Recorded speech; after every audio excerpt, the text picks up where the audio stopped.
ان کے سامنے دستے ادب چھوڑ کے ممبر پہ بیٹھا ہوں، ان سے اجازت لے کر بیٹھا ہوں، مولا یہ تمام محب بیٹھے ہوئے ہیں، مولا بلا تفریق مذہب ملت بیٹھے تھے، ان میں مولا اہل سنت بھی ہیں، اہل تشیع بھی ہیں، ان میں عیسائی بھی ہیں، ان میں غیر مذہب بھی ہیں، مولا یہ سب اپنی اپنی جانبداری بھول کے حسین کی مجلس میں آئے ہیں، یہ سب حسین کو پرسہ دینے آئے ہیں، آپ کو پرسہ دینے آئے ہیں، مولا ان سب کو آپ کی ضمانت میں دے رہا ہوں، بشمول اپنے آپ کے، بشمول اپنے گھر والوں کے، ان سب کے گھر والوں کو آپ کی ضمانت و حفاظت میں دے رہا ہوں میرے مولا، میرے یقین ہے کہ آپ مجھے سن رہے ہیں، آپ یہاں تشریف فرما ہیں، آپ کے حوالے کر رہا ہوں سب کو، مولا ان سب کی حفاظت کیجیے گا مولا، ان کو ہر بلا اور وبا اور آفت ناگہانی سے، ہر عرضی اور سماعی بلا سے محفوظ رکھیے گا مولا، ان کے بچوں کی حفاظت کیجیے گا مولا، کبھی کوئی بچہ اپنی ماں سے جدا نہ ہو، کبھی کوئی بچہ اپنی ماں سے بچھڑے نہیں، میں نے جملہ کہہ دیا اور آپ نے سن لیا، پہلے تو 2 بچے مسلم کے ساتھ گئے تھے، وہ بچھڑ گئے،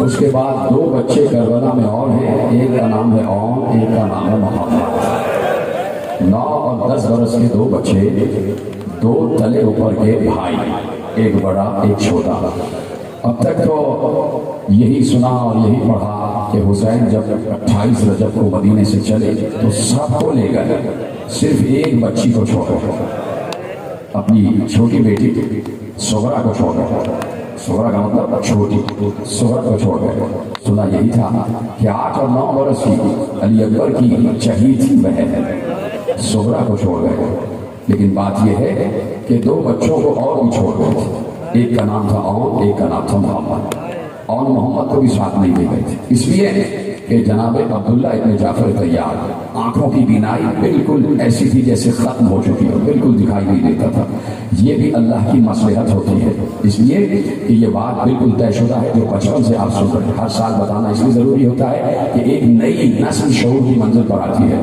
تو ان تک یہ جملے پہنچ جائیں کہ ایسے 4 سپاہی اور بہادر اور شجاع تھے کہ پورا عرب کہہ رہا تھا کہ اگر حسین ان 4 کو اپنے ساتھ کربلا لے جاتے تو پھر کسی کی مجال نہیں تھی کہ حسین کے خیمے تک پہنچ سکتا، حسین کے خیمے تک پہنچ سکتا، اس میں ان 4 میں ایک نام جناب عبداللہ ابن جعفر طیار کا بھی تھا، جناب عبداللہ ابن جعفر طیار، جناب محمد حنفیہ، جناب مسلم ابن عقیل، اور چوتھا نام تو تم جانتے ہو ابو الفضل عباس۔ حسین نے اپنی قوت کو منتشر کر دیا، حسین نے اپنی قوت کو منتشر کیا اور یہ بمشیت الہی کی مسلم کو کوفے بھیج دیا، عباس کو ساتھ رکھا، اس لیے کہ عباس مطیع امامت ہے، مداد شنا سے امامت ہے، اور صرف حسین تھے، صرف حسین۔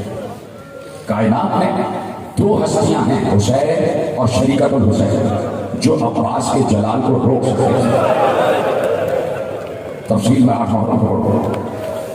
عبداللہ ابن جعفر طیار بمصلحت الہی آنکھوں کی بیماری میں مبتلا ہو گیا، جناب محمد حنفیہ کو راشا ہو گیا، یہ سب مشیت الہی کے تحت تھا تاکہ معلوم ہو، اور حسین بتائیں کہ میں جنگ کے لیے نہیں آیا، میں جنگ کے لیے نہیں آیا، میں مباہلے کے لیے آیا، میرے ساتھ میرے بچے اور میرے گھر کی خواتین بھی ہیں۔ عبداللہ ابن جعفر کی آنکھوں کی بینائی تقریباً ختم ہو چکی تھی، اور محمد کو اشارہ کیا بابا کے ساتھ رہو، اس لیے کہ حکم امامت ہے، بچے رک گئے بابا کے ساتھ، قافلہ چل پڑا۔ جس وقت فہرست بنائی جا رہی تھی جانے والوں کی، یہ تو یقیناً پڑھا جاتا ہے جملہ، اور جملہ بڑا مشہور ہے، اور یہ بات بھی یاد رکھیے کچھ مسائل کی روایتیں ایسی ہیں کہ جو مشہور ہیں، جن پہ بہت زیادہ گریہ ہوتا ہے، ان کا کہیں حوالہ ہو یا نہ ہو، امام کا حکم ہے کہ ان کو پڑھا جاتا، سمجھے آپ؟ یہ علماء نے ائمہ سے عکس کیا ہے کہ کچھ روایتیں ایسی ہیں کہ اگر حوالہ ملے یا نہ ملے، لیکن روایتیں ایسی ہیں کہ ان کو پڑھا جاتا۔ اسی طرح ایک روایت یہ ہے کہ حضرت عباس نے فہرست بنائی تو سب سے پہلے شریکت الحسین کا نام لکھوایا، لیکن بات یہ ہے کہ روایت یہ کہتی ہے کہ بیوی کا نام نہیں لکھوایا، حسین ابن علی نے بہن کا نام نہیں لکھوایا۔ اب سوچو بہن پر کیا گزر رہی ہوگی، ایک بہن علی اکبر کی اور ایک بہن حسین، نام نہیں۔ جب فہرست کہ پورے ناموں کی فہرست کی خبر شریعت الحسین کے کان میں پہنچی اور کہا میرا نام نہیں، ایک بار چادر اوڑھ کے بھائی کی خدمت میں آیا، بھیا کیا آپ کو وصیت یاد نہیں کہ اماں نے کہا تھا جاتے جاتے کہ میری بیٹی جہاں میرا ماجایا، جہاں تیرا ماجایا حسین جائے، ساتھ ساتھ جانا۔ بھیا آج آپ مدینہ چھوڑ رہے ہیں، میرا نام نہیں۔ کہا کہ بہن تمہارا نام مشیت خدا میں ہے، تمہیں جانا، تمہارے بغیر کربلا نامکمل ہے، لیکن میں بانی شریعت ہوں، میں مالک شریعت ہوں۔ کیا ہی اچھا ہو کہ اپنے شوہر سے اجازت دے کے آ جائے۔ یہ ہے حسین، یہ ہے آل محمد کا گھرانہ، اس کو کہتے ہیں شریعت کی پاسداری۔ بی بی آئیں حضرت عبداللہ ابن جعفر کی خدمت میں آئیں اور بیٹھ گئے۔ جناب عبداللہ ایک دم احترام شریعت حسین نے اٹھ کے کہا کہ کیسے تشریف لائیں؟ کہا کہ بھیا جا رہے ہیں اور آپ سے اجازت مانگا۔ رونے لگے عبداللہ ابن جعفر، رونے لگے۔ کہا کہ آپ کیسی بات کرتی ہیں، آپ اور مجھ سے اجازت مانگیں؟ میں کون ہوتا ہوں روکنے والا؟ اس لیے کہ اگر میں نے روکا تو اس کا مطلب ہے کہ میں اپنے مولا علی کی وصیت کو رد کر دوں گا۔ کہا کہ بی بی آپ کو یاد نہیں ہے کہ جب آپ کے بابا علی میرے سر پر صحرا باندھ رہے تھے تو انہوں نے یہی کہا تھا، عبداللہ جب بھی حسین مدینہ چھوڑے تو زینب کو روکنا ہے۔ اجر کو کہا نہیں، میرے بھیا نے کہا ہے کہ آپ سے اجازت ضروری ہے۔ سینے پہ ہاتھ رکھ کے کہا کہ بی بی مجھے گناہگار نہ کرے، آپ خود امر کی مالک۔ شہزادی کو اجازت مل گئی، سلام کیا اور آگے کے قافلے میں شامل ہو گئی۔ قافلہ چل پڑا، قافلہ چل پڑا۔ چلتے چلتے قافلہ دور پہنچا تھا، تھوڑی دور پہنچا تھا کہ محلہ بنی ہاشم سے کچھ لوگ قافلے کی طرف آتے ہوئے دکھائی دی۔ کوئی ہاتھ کا اشارہ کر کر کے کہہ رہا تھا کہ کچھ دیر عباس، کچھ دیر روکو، عباس کچھ دیر روکو۔ عباس قافلے کا چلایا کرتے تھے، کبھی آگے جاتے تھے کبھی پیچھے آتے تھے۔ اب جو پیچھے آئے تو دیکھا سامنے سے عبداللہ ابن جعفر طیار اپنے دونوں بیٹوں کا ہاتھ پکڑے ہوئے، ایک ہاتھ اور کے ہاتھ میں، ایک ہاتھ محمد کے ہاتھ میں پکڑے ہوئے آ رہے ہیں۔ یا تو ان دونوں بیٹوں کا ہاتھ پکڑا ہوا ہے یا دونوں بیٹوں نے باپ کو سہارا دیا ہوا ہے۔ جیسے ہی کہا آقا قافلہ روک لیجیے، حسین ابن علی نے کہا عباس ابھی تو چلے ہیں، کیوں روک دیتے؟ کہا پیچھے سے عبداللہ آ رہے، جعفر طیار کے ساتھ زیادہ آ رہے اور ان کے ساتھ ان کے دو بیٹے تھے۔ اب یہ بات صرف حسین کو معلوم ہوا، قافلہ روکا گیا۔ جناب عباس نے کہا کہ کتنی دیر کے لیے رکنا ہے؟ کہا کچھ دیر رکنا ہے۔ کہا تو کیا خیمے لگا دیا جائے بیویوں کے لیے؟ کہا سب کے لیے نہ لگانا، صرف شریعت حسین کے لیے لگانا۔ میں جملے پڑھ رہا ہوں رات سے اور میں دیکھ رہا ہوں کیسے آپ کے چہرے کے لیے کون ہو رہے ہیں۔ یہی طریقہ ہے، میں آپ کو بتا رہا ہوں کہ مجھ سے برداشت نہیں ہوتا جب میں خود مسائل پڑھ رہا ہوتا ہوں، میں سنتا ہوں، میں اسی کی ذرا سا دیر سے بھی آتا ہوں، جب ذاکر مسائل پڑھتا ہے تو میری ہچکیاں بن جاتی ہے، اس لیے میں بھی چاہتا ہوں ویسے ہی آپ سنیں۔ میں ذرا رک رک کے پڑھ رہا ہوں اس لیے میرا کلیجہ پھٹ جاتا ہے۔ میرے سامنے وہ تمام مناظر آ رہے ہوتے ہیں کہ کس طریقے سے خیمے لگائے گئے، کہاں صرف شریعت حسین کا خیمہ لگے گا۔ خیمہ لگا دیا گیا، بیوی اس میں آ گئی۔ کہا کہ بھیا مجھے کیوں خیمے میں بٹھایا ہے؟ کہا کہ آپ کے شوہر عبداللہ آ رہے تھے۔ جیسے ہی بیوی نے یہ لفظ سنا کہ عبداللہ آ رہے ہیں، بیوی کے دل کی دھڑکن تیز ہو گئی۔ شہزادی کے چہرے پر اطمینان آ گیا، بیوی کا چہرہ سرد ہو گیا۔ سوچ رہی تھی کہ عبداللہ کیوں آ رہے ہیں، ابھی تو اجازت دی تھی، کہیں ایسا تو نہیں کہ عبداللہ مجھے روکنے کے لیے آ رہے ہیں، کہیں ایسا تو نہیں کہ مجھے روک دیں گے اور مجھے شریعت کے حکم کے تحت شوہر کا حکم ماننا پڑے گا۔ عبداللہ ابن جعفر آ گئے، خیمے میں داخل ہوئے۔ کہا عبداللہ آپ نے تو اجازت دے دی تھی، پھر کیوں آئے ہیں؟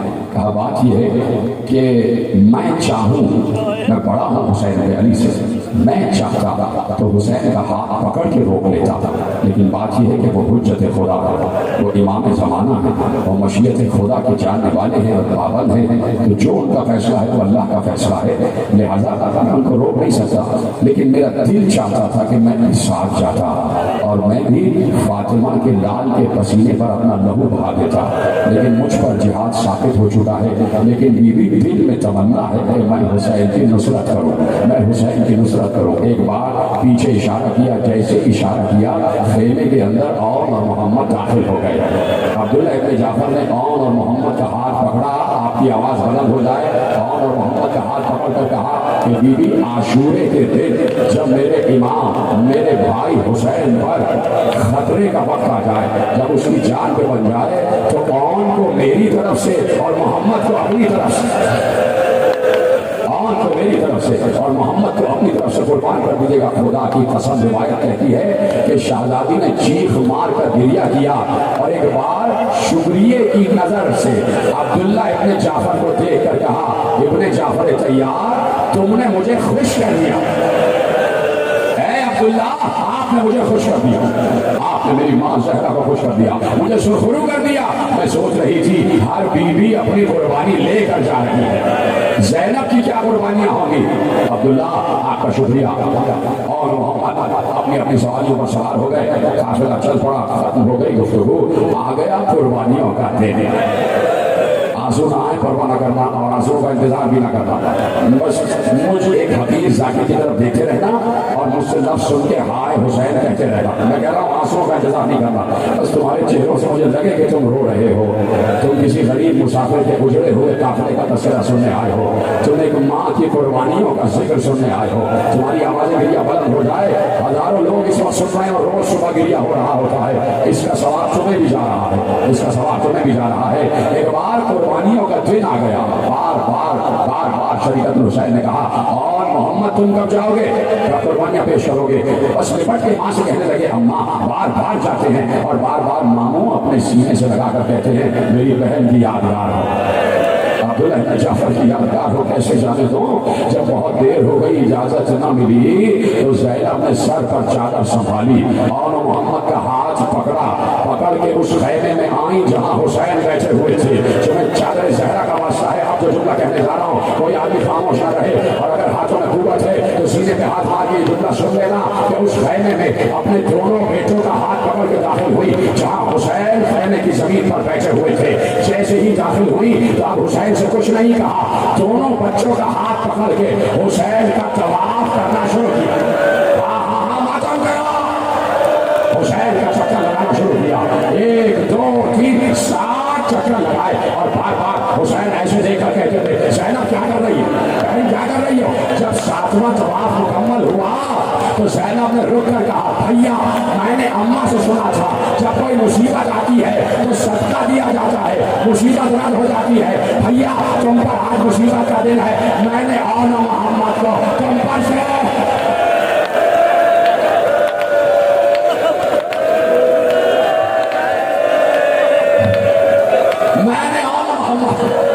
صدقہ کر دیا. اور بھیا سننا جملہ سننا نوجوانوں, تمہارے تو ہاتھ میں قوت ہے نا, تمہیں چادر زہرا کا واسطہ سینے پہ ایسے ہاتھ مارو کہ آواز آئے, ماتم کی آواز آئے, ماتم کی آواز آئے. آج اس لیے کہتا ہوں نا کہ شریعت الحسین کے بچوں کا تذکرہ, اس لیے کہہ رہا ہوں کہ رو, اس لیے کہہ رہا ہوں رو. کیوں کہہ رہا ہوں پتہ ہے, اس لیے کہ زینب اپنے بچوں کی لاشوں پر نہیں روئی. کیا گریہ کر رہا ہے, کیا گریہ کر رہا ہے. جتنے حضرات بیٹھے, جتنی پسندہ خواتین میری مائیں بہنیں بیٹھی, خدا تمہارے سہاگ کو تمہارے بچوں کو سلامت رکھے. کیا بھیا میں نے اماں سے سنا ہے کہ صدقہ دینے سے مصیبت رد ہو جاتی ہے, اور بھیا میں نے اماں سے یہ بھی سنا ہے کہ صدقے کو زیادہ دیر گھر میں رکھا نہیں جاتا, صدقے کو فوراً باہر نکالا جاتا ہے. اے بھیا میرے بچوں کو اجازت دے دو, میرے بچوں کو میری قربانیوں کو اجازت دے دو. اب سوچو کہ بھائی پر کیا گزر رہی ہو. جو بہنوں سے محبت کرنے والے بھائی ہے نا, وہ سوچے کہ جب بہن یہ جملے کہہ رہی ہو تو بھائی پر کیا گزرتی ہے. اور بھائی بھی حسین جیسا, بہن بھی بنت علی جیسے, اور قربانیاں بھی جو یعنی اور محمد جیسے. تو حسین پر کیا گزری یہ حسین جانتے ہیں. کبھی محشر میں جب کربلا کا منظر دکھایا جائے گا تو سب مل کے حسین سے پوچھیں گے مولا آپ کے دل پر اس وقت کیا گزری تھی, آج تو بھیا کر لو نا. کہا بھیا میری قربانی کو اجازت دے دو. کہا بہن بہت بڑی بات آپ نے کہہ دی. اب آپ نے کہا حسین رکے جاتے جائیے اور محمد کو اجازت دے دیں. جملہ سنیں گے, مقتل کا ایک منظر آپ کے حوالے کر رہا ہوں. جاؤ اور محمد جاؤ. حسین اور عباس آگے بڑھا, دونوں بچوں کے گھوڑے در خیمہ پہ کھڑے کر دیے گئے. اور ابھی حسین اور کا ہاتھ پکڑے ہوئے تھے, عباس محمد کا ہاتھ پکڑ کے لے کے جا رہے تھے. تو بی بی زینب سلام اللہ علیہا نے کہا بھیا ایسے نہیں جانے دوں گی بچوں کو, ابھی رک جائیے کچھ دیر رکیے, نظر بچوں کو تیار تو کر دو, اپنی کو بچوں کو تیار تو کر دو. سنیں کیسے تیار کیا, بچے خیمے میں لائے گئے, حسین اور عباس بھی آ گئے, بیویاں بھی آ گئی. شریعت الحسین نے ایک صندوق کھولا, 2 امامے نکالے. کا یہ امامہ جعفر طیار کا امامہ ہے، کا دوسرا امامہ میرے بابا حیدر کرار کا امامہ ہے۔ دو بچوں کو نانا اور دادا کی وراثت دی اور کہا بچوں ایسی جنگ کرنا کہ فوج شام سے الامان الحفیظ کی آواز آ جاتا۔ بچوں دیکھو ماں وصیت کر رہی ہے، نصیحت کر رہی ہے کہ میں اس سے خوش ہو جاؤں گی جو ہمارے ساتھ کے خیمے تک پہنچ جائے، جو ہمارے ساتھ کے خیمے تک پہنچ جائے۔ اور سنو بچوں، میں اسے دودھ نہیں بخشوں گی اگر تم دریا تک چلے گئے۔ خبردار دریا کا رخ نہ کرنا، خبردار پانی کو آنکھ اٹھا کے نہ دیکھنا، اس لیے کہ علی اصغر کے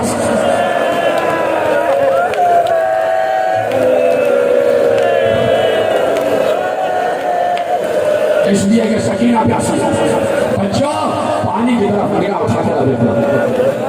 ماں کو جھک کر سلام کیا، بچوں نے دستے ادب جوڑ دیا، جھک جھک کے سلام کیا۔ اماں جیسا آپ کہہ رہی ویسا ہوگا، اماں جانے تو دیجیے، جانے تو دیجیے میدان جنگ میں جعفر طیار اور حیدر کرار کی یاد دلا دیتے، جنگ موتا اور جنگ خیبر کی یاد دلا دیتے۔ سلام کیا، دو بھائیوں نے دو بھائیوں کو سوال کرا، چلے اور محمد چھوٹے چھوٹے نیچے ہاتھ میں کچھ فوج یزید کے سپاہی کہتے ہیں آپ کے جو دونوں بچے میدان جنگ میں در آئے تو دھستے چلے جا رہے تھے، آگے بڑھتے چلے جا رہے تھے، لاکھوں کو کاٹا۔